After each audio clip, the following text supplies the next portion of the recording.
The end of World War II brought a reckoning for Germany. Defeat brought shame, a deep and pervasive sense of loss that permeated every corner of the nation. The once proud and powerful country lay in ruins, its cities reduced to rubble, its people grappling with the enormity of their defeat. But for the children of the Nazi elite, it was also a brutal awakening. These children, who had lived in a bubble of privilege and protection, were suddenly thrust into a world that was unrecognizable. The security and comfort they had known vanished overnight, replaced by confusion and fear. Many lived in sheltered worlds, shielded from the horrors their parents orchestrated. They grew up in opulent homes, surrounded by luxury and indulgence, unaware of the atrocities being committed in their name. Their lives were a stark contrast to the suffering and devastation experienced by millions. They awoke to a new reality. The world they had known was gone, replaced by a landscape of destruction and despair. The familiar comforts of home were replaced by the harshness of survival in a war-torn country. Their homes were gone, their names tarnished. The legacy of their parents' actions hung over them like a dark cloud, casting a shadow on their every move. They were no longer just children. They were the offspring of war criminals, a stigma that would follow them for the rest of their lives. Some faced imprisonment alongside their parents. The walls of the prison became their new home, the bars a constant reminder of their family's fall from grace. They were forced to grow up quickly, to understand the gravity of their situation at an age when they should have been carefree. Others were shuffled between relatives, hidden from the public eye. They became nomads, moving from place to place, never staying long enough to form lasting connections. Their lives were marked by instability and uncertainty, always looking over their shoulders, fearing discovery. The world they knew was gone, replaced by a legacy of pain and judgment. Imagine being Gudrun Himmler. As a young girl, she adored her father, Heinrich Himmler, the architect of the Holocaust. To her, he was a hero, a loving father who could do no wrong. As a young girl, she adored her father, Heinrich Himmler, the architect of the Holocaust. She had no idea about his atrocities. She saw him as a loving father, playing games and indulging her with affection. This dissonance between the loving parent and the monstrous reality is a recurring theme for many of these children. She had no idea about his atrocities. She saw him as a loving father, playing games and indulging her with affection. This dissonance between the loving parent and the monstrous reality is a recurring theme for many of these children. She saw him as a loving father, playing games and indulging her with affection. This dissonance between the loving parent and the monstrous reality is a recurring theme for many of these children. They were forced to reconcile the image of the parent they loved with the horrific actions that parent had taken. This dissonance between the loving parent and the monstrous reality is a recurring theme for many of these children. They were forced to reconcile the image of the parent they loved with the horrific actions that parent had taken. It was a painful and confusing process, one that left deep emotional scars. The children's initial exposure to their parents' crimes varied. Some learned through whispers and hushed conversations. They overheard snippets of conversations, piecing together the truth bit by bit. It was a slow and painful realization, one that shattered their innocence. Some learned through whispers and hushed conversations. They overheard snippets of conversations, piecing together the truth bit by bit. It was a slow and painful realization, one that shattered their innocence. Others saw it firsthand in newsreels and documentaries. The images on the screen were undeniable, the evidence of their parents' crimes laid bare for the world to see. There was no escaping the truth, no way to shield themselves from the horror. The weight of their parents' sins crashed down upon them, shaping their lives in ways they could never have imagined. They were forced to carry a burden that was not theirs, to live with the consequences of actions they had no part in. It was a heavy load, one that many struggled to bear. The world viewed them with suspicion, often seeing them as extensions of their parents' evil. They were judged not for their own actions, but for the actions of their parents. It was an unfair and cruel reality, one that left them feeling isolated and alone.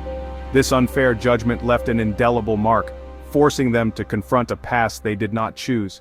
They were haunted by the legacy of their parents' crimes, constantly reminded of the horrors that had been committed in their name. It was a burden that shaped their identities, influencing their choices and their futures. Their childhoods, once filled with privilege and naivete, were abruptly shattered, replaced by a harsh reality they struggled to comprehend. The transition from a life of comfort to one of hardship was jarring, leaving them to navigate a world that was often hostile and unforgiving. They had to find a way to rebuild their lives, to forge new identities in the shadow of their parents' actions.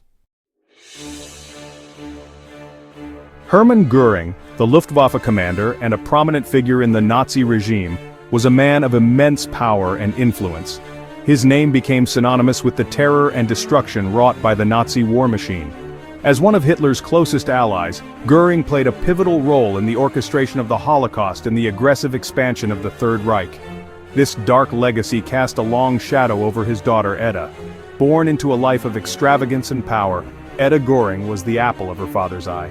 From the moment she was born, she was enveloped in a world of luxury and privilege, a stark contrast to the suffering and devastation experienced by millions during the war. Edda enjoyed a privileged upbringing. She was adored by her father and showered with gifts, living in a bubble of opulence. Her childhood was filled with lavish parties, expensive toys, and the finest clothes. To her, Hermann Göring was not a war criminal but a loving and doting father who could do no wrong. Oblivious to the war raging outside their opulent estate, Edda's early years were marked by a sense of security and happiness. The Göring family estate was a sanctuary, a place where the horrors of the outside world seemed distant and unreal. But this idyllic existence was not to last. The fall from grace was swift and brutal. As the Allies closed in and the Nazi regime crumbled, the Göring family's fortunes took a dramatic turn. Edda's world crumbled as her father faced trial in Nuremberg. The once powerful Hermann Göring was now a prisoner, standing trial for his crimes against humanity. The Nuremberg trials were a stark and public reckoning, and Edda, still a child, was thrust into a harsh new reality. She was only a child when he committed suicide to avoid execution. The news of her father's death was a devastating blow, shattering the last remnants of her childhood innocence. Hermann Göring's suicide left Edda with a legacy of infamy and a lifetime of questions. The weight of his crimes fell heavily on her young shoulders. As she grew older, Edda struggled to come to terms with the duality of her father's identity. To the world, he was a monster. But to her, he was the loving father who had once cradled her in his arms. Edda's life became a struggle to reconcile the loving father she knew with the monster the world condemned. This internal conflict haunted her for the rest of her life, shaping her identity and influencing her every decision. She was caught between two worlds, unable to fully embrace either. She maintained her father's innocence throughout her life, refusing to believe the atrocities attributed to him. This steadfast belief became a cornerstone of her identity, a way to preserve the memory of the father she loved. In interviews and public statements, Edda often spoke of her father with reverence, painting a picture of a man who was misunderstood and wrongfully accused. This denial became a coping mechanism, a shield against the unbearable truth.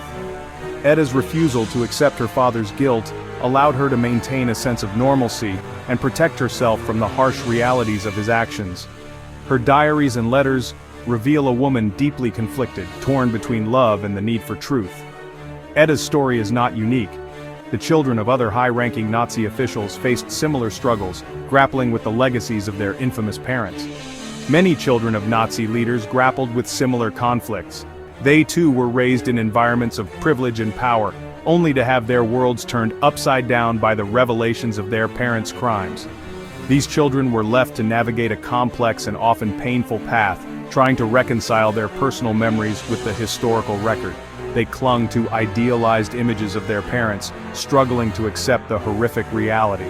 For many, the process of coming to terms with their parents' actions was a lifelong journey filled with moments of doubt, anger, and sorrow.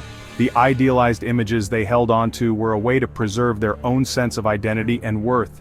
This internal battle between love and truth defined their lives, shaping their identities and influencing their interactions with the world. The legacy of their parents' actions cast a long shadow, affecting not only their personal lives but also their relationships with others and their place in society. The story of Edda Göring and others like her is a poignant reminder of the enduring impact of history on individual lives. Gudrun Himmler, the daughter of Heinrich Himmler, remained a staunch defender of her father's legacy. From a young age, she was deeply influenced by her father's ideology and the environment in which she was raised. Heinrich Himmler, one of the most powerful men in Nazi Germany, was responsible for some of the most heinous crimes of the Holocaust. Yet, Gudrun saw him through the lens of a loving father, a man who, in her eyes, could do no wrong. Despite overwhelming evidence of his crimes, she maintained his innocence. claiming he was a victim of history. In numerous interviews and public appearances, Gudrun passionately defended her father, often dismissing the atrocities committed under his command as fabrications or exaggerations. She believed that history had unfairly maligned him, and that he was merely a scapegoat for the actions of others. Gudrun dedicated her life to aiding former SS officers, even forming an organization to support them.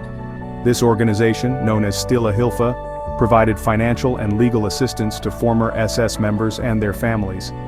Gudrun's unwavering commitment to this cause demonstrated her deep-seated belief in her father's ideology and her desire to preserve the legacy of the SS. Rudolf Hess, Hitler's deputy, had a son, Wolf Rüdiger Hess, who also struggled with his father's past. Unlike Gudrun, Wolf's relationship with his father's legacy was fraught with internal conflict and a desire to distance himself from the shadow of his father's actions. Rudolf Hess, known for his flight to Scotland in an attempt to negotiate peace with the Allies, left a complex and controversial legacy that Wolf had to navigate. Wolf, however, chose a different path. He became a vocal critic of Nazi ideology, denouncing his father's actions and dedicating his life to ensuring that the horrors of the Holocaust were never forgotten. Wolf's journey was one of self-discovery and moral reckoning, as he sought to understand the full extent of his father's crimes and the impact they had on the world. He became a vocal critic of Nazi ideology, denouncing his father's actions and dedicating his life to ensuring that the horrors of the Holocaust were never forgotten. Wolf's commitment to Holocaust remembrance and education was a testament to his belief in the importance of confronting the past and learning from it. He participated in numerous events and initiatives aimed at educating the public about the dangers of fascism and the importance of tolerance and understanding. These contrasting responses highlight the complex relationship these children had with their parents' past. While Gudrun clung to a narrative of denial and revisionism, Wolf embraced a path of acknowledgement and atonement. Their divergent paths illustrate the profound impact that parental legacy can have on an individual's beliefs and actions. Some, like Gudrun, clung to denial and revisionism, unable or unwilling to confront the truth. Gudrun's refusal to accept the reality of her father's crimes was a coping mechanism, a way to preserve her idealized image of him. She surrounded herself with like-minded individuals and participated in events that sought to rewrite history and downplay the atrocities of the Nazi regime. Others, like Wolf, chose to acknowledge the horrors and dedicate their lives to atonement and remembrance. Wolf's journey was one of courage and conviction, as he faced the painful truth of his father's actions and sought to make amends. His work in Holocaust education and remembrance was driven by a deep sense of responsibility to ensure that such atrocities would never happen again. These divergent paths demonstrate the profound impact of parental legacy. The choices made by Gudrun and Wolf reflect the broader struggle faced by the children of Nazi leaders, as they grapple with the weight of their parents' actions and the moral implications of their legacies. The sins of the fathers, as they say, are visited upon the children. The burden of their parents' actions weighed heavily on Gudrun and Wolf, shaping their identities and influencing their life choices. Their stories serve as a reminder of the lasting impact of history and the importance of confronting the past with honesty and integrity. But these children also had the agency to choose how they would carry that burden, whether they would perpetuate the darkness or seek redemption in the light. Gudrun and Wolf's contrasting paths highlight the power of individual choice and the potential for personal transformation. Their legacies serve as a testament to the enduring struggle between denial and acknowledgement and the ongoing quest for truth and reconciliation.